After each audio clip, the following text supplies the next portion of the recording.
श्री गोपाळ कृष्ण भगवान की जय।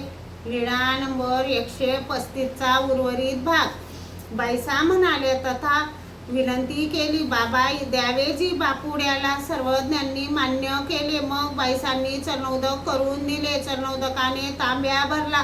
मग सर्वज्ञ त्यांना म्हणाले, हे नायकास पिण्यास द्यावे, अंगाला लावावे, शिल्लक राहिलेले तांब्याचे तोंड बांधून ठेवावे, उजाळल्यावर आंघोळीसाठी पाणी टाकाल, त्यात राहिलेले चरणोदक टाकावे आणि नायकाला असे सांगा, आम्ही तुम्हाला दर्शनाला बोलवले आहे। नागोबा म्हणाले, त्यांना कड सुद्धा पलटवता येत नाही, मग ते येथे कसे येतील? तेव्हा बाईसा म्हणाल्या, पोरा तू बाबा म्हणतात ना ते एक।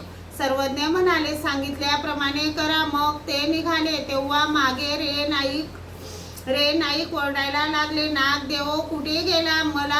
मला उबगला की काय? तेवढ्यात नागोबा आले। रे नाईक म्हणाले, काय रे बा, कुठे गेला होतास? काय रे मला उबगलास? ते म्हणाले, मी सर्वज्ञांच्या दर्शनाला गेलो होतो।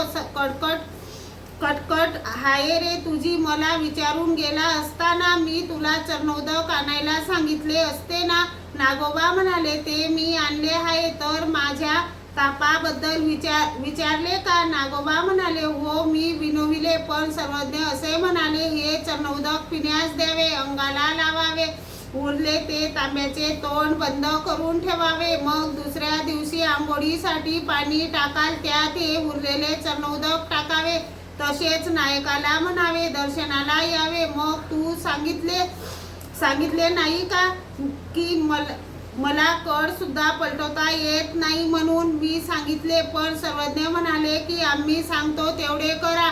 मग नागोबांनी रे नायकाला चरणोदक पाजले, त्यामुळे शरीराच्या आतला ताप गेला, अंगाला लावले त्यामुळे बाहेरचा ताप गेला, आराम वाटला, उरले ते तोंड बांधून ठेवले, दुसऱ्या दिवशी आंघोळीसाठी पाणी टाकले, त्यात राहिलेले चरणोदक टाकले, त्यामुळे त्यांना एकदम बरे वाटायला लागले। श्री गोपाळ कृष्ण भगवान की जय।